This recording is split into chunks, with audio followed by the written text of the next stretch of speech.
좋은 아침입니다. 다니엘서 1장 10절에서 21절 말씀 보도록 하겠습니다. 10절 환관장이 다니엘에게 이르되 내가 내 주 왕을 두려워하노라. 그가 너희 먹을 것과 너희 마실 것을 지정하셨거늘 너희의 얼굴이 초췌하여 같은 또래 소년들만 못한 것이 그것을 그가 보게 할 것이 무엇이냐. 그렇게 되면 너희 때문에 내 머리가 왕 앞에서 위태롭게 되리라. 다니엘과 세 친구의 이 제안, 왕의 진미와 포도주로 자기를 더럽히지 않겠다는 이 제안을 받았을 때 환관장은 한 번에 묵살할 수 있습니다. 아니 묵살해야 됩니다.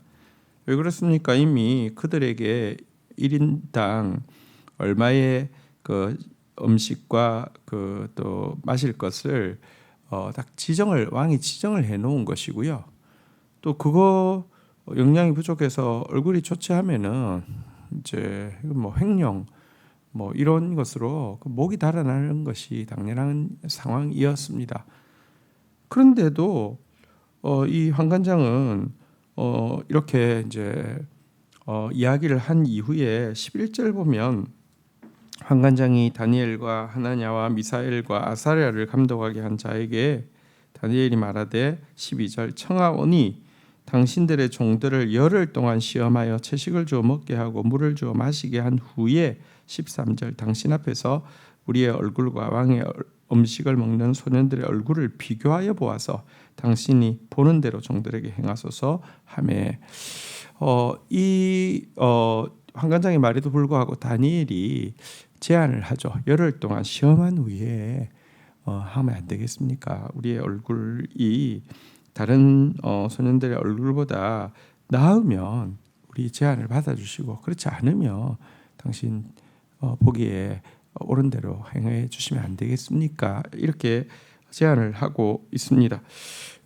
이 제안을 어쨌든 받아들인 것 아닙니까? 이거 보면 하나님께서요 하나님 앞에 뜻을 정하고 나아가면 다른 사람에게도 은혜와 긍휼을 얻게 해주신다는 사실을 우리가 보게 됩니다. 한편 여기서 다니엘의 믿음에 대해서 한번 좀 생각해 보도록 하겠습니다. 여러분 이 믿음은 굉장히 도전적인 믿음이죠. 객관적으로는 최고급 음식과 음료를 먹는 청년들과 한참 자랄 나이인데요. 채식과 물만 먹는 자신들의 얼굴이 비교가 되겠습니까? 그런데요, 여러분 이런 믿음을 가지고 도전적으로 나아갈 수 있는 이들의 모습을 좀 보시기 바랍니다. 성경은 우리에게 하나님을 시험해 보라고 격려하기까지 합니다. 주를 기쁘시게 할 것이 무엇인가 시험하여 보라. 그들은 무슨 세상의 영양학이나 상식 이런 것이 아니라 무엇이 하나님을 기쁘시게 하는 것인가에 대해서 고민했고 하나님을 기쁘시게 하는 것에 대해서 행하기를 이렇게 뜻을 정했고 그리고 나서 그 결과를 하나님이 책임져 주실 것을 믿고 도전을 한 것입니다. 그리고 이런 도전에 대해서 하나님은 확실한 표시나는 응답으로 그들과 함께 하셨죠. 많은 사람들이 하나님을 시험하는 이유는 불신앙으로 믿지 않고 싶어서 하나님을 테스트하는 것입니다. 이와 같은 불신앙의 시험에 대해서 하나님은 대답하시지 않고 대답하실 의무도 없고 사실은 분노하시고 슬퍼하십니다. 하지만 하나님을 기쁘시게 하기 위하여서 하나님의 영광을 위하여 도전하는 믿음의 사람들에 대해서는 반드시 표시나는 열매로 하나님께서 응답해 주신다는 것을 기억해야 합니다. 그리고 이것을 내 체험이 되도록 경험해 보아야 합니다. 자, 이제 14절입니다. 그가 그들의 말을 따라 열흘 동안 시험하더니 15절 열흘 후에 그들의 얼굴이 더욱 아름답고 살이 더욱 윤택하여 왕의 음식을 먹는 다른 소년들보다 더 좋아 보인지라. 16절 그리하여 감독하는 자가 그들에게 지정된 음식과 마실 포도주를 제하고 채식을 주니라. 열흘 후에 시험의 결과가 나왔는데요. 더욱 아름답고 더욱 윤택하고 더욱 좋아 보였다 이렇게 이야기합니다. 단 열흘에 이런 차이가 난다는 거, 이건 정말 특별한 섭리죠. 게다가 한참 자랄 때에 여러분 채식만 하고 물만 먹은 소년들이 더욱 아름답고 윤택하고 좋아 보인다. 진짜 하나님이 표신하게 일을 하신 것이죠. 우리가 한 가지 좀 기억해야 될 것이 있습니다. 하나님을 뜻을 행하는 것은 내가 굳건한 의지와 비상한 인내심이 있어서 가능한 것이 아닙니다. 우리가 뜻을 정하고 나아가면 하나님은 그것이 가능하도록 도와주신다는 것입니다.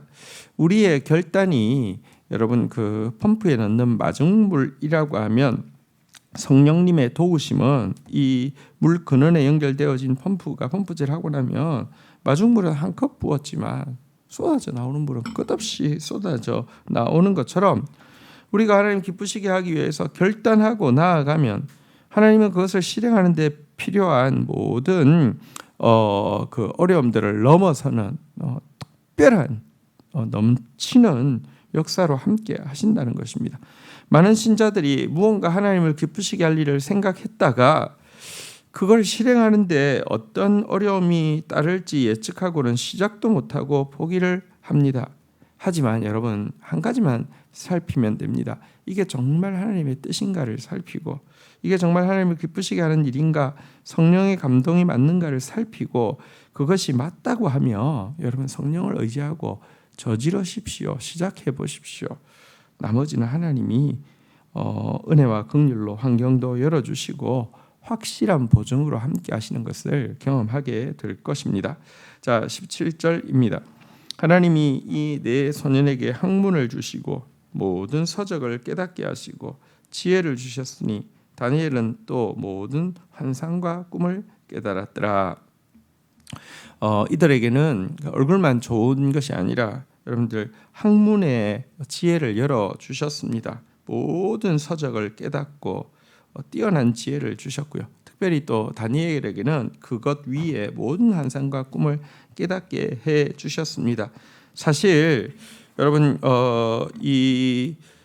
지금 성전이 무너지는 시대에 하나님께서 이제 그 말씀이 희귀해진 시대에 하나님께서 암흑의 이 시대에도 온전히 당신을 기쁘시게 할 자를 찾으시고는 그들에게 이 암흑의 시대에 당신의 말씀이 계시처럼 빛처럼 임하게 하기 위해서 이와 같은 특별한 방편, 환상과 꿈으로 꿈을 통하여서 당신의 계시를 전하게 하는 일을 하고 있음을 보게 됩니다. 18절입니다. 왕이 말한 대로 그들을 불려드릴 기한이 찼으므로 환관장이 그들을 느부갓네살 앞으로 데려가니 19절 왕이 그들과 말하여 보매 무리 중에 다니엘과 하나냐와 미사엘과 아사랴가 같은 자가 없으므로 그들을 왕 앞에 서게 하고 20절 왕이 그들에게 모든 일을 듣는 중에 그 지혜와 총명이 온 나라 박수와 술객보다 10배나 나은 줄 아니라. 21절 다니엘은 고레스 왕 원년까지 있으니라. 자, 드디어 3년이 차고 느부갓네살 왕 앞에 섰을 때 이들은 얼굴뿐 아니라 그 지혜까지 출중하였습니다.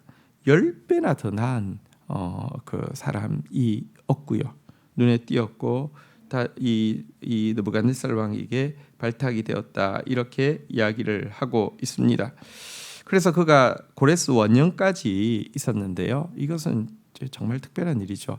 1차 포로 잡혀간 다니엘이 고레스 원년이 딱 포로 잡혀간 지 70년 되는 해이고요. 이때에 포로에서 귀환하게 됩니다. 예레미야의 예언대로. 그러니까 다니엘은 이 70년 기간을 온전히 생존하면서 하나님의 말씀이 희귀해진 시대에 하나님의 계시를 계속해서 꿈과 환상을 통하여서 백성들에게 전달해주는 역할을 하게 된 것입니다. 마치 그 이스라엘 백성들이 형성기에 애굽에서 이 민족의 생존을 책임졌던 사람이 애굽의 총리 요셉이었다고 하면 이 다니엘은 이 소멸기에 이제 70년 동안 이 민족의 영적인 책임을 지는 인물로 사용받은 것입니다. 주신 말씀 붙잡고 기도하며 나가도록 하겠습니다. 하나님 아버지 감사합니다. 하나님을 기쁘시게 할 것이 무엇인지 시험해 보는 이들, 뜻을 정하고 나머지를 하나님께 맡긴 이들에게 환경을 열어주시고 듣는 사람의 마음을 움직여주시고 또 확실한 보증으로 일하여 주신 주님, 오늘도 우리가 도전적인 믿음을 가지고 무엇이 하나님을 기쁘시게 하는지 분별하게 하여 주시고, 분별했다고 하면 하나님을 신뢰함으로 말미암아 담대하게 시작하는 저희들 되어지게 하여 주시사 그 일에 뒤따르는 하나님의 보증이 무엇인지 볼 수 있도록 주께서 역사하여 주시기를 간절히 간구하고 소원합니다. 나라가 포로잡혀가고 멸망기에 있지만 하나님께서는 이 암흑기에도 분명한 계시를 통해서 이들을 인도하시고 또 이 기간의 처음부터 끝까지 영적 리더를 세워서 그들을 인도하고 계시는 주님을 찬양합니다. 어두운 시대지만 지금도 일하고 계신 주님을 신뢰하고 의지합니다. 그 하나님께서 찾으시는 한 사람 한 공동체 되도록 저희들을 인도하여 주옵소서. 예수님의 이름으로 기도 올립니다. 아멘.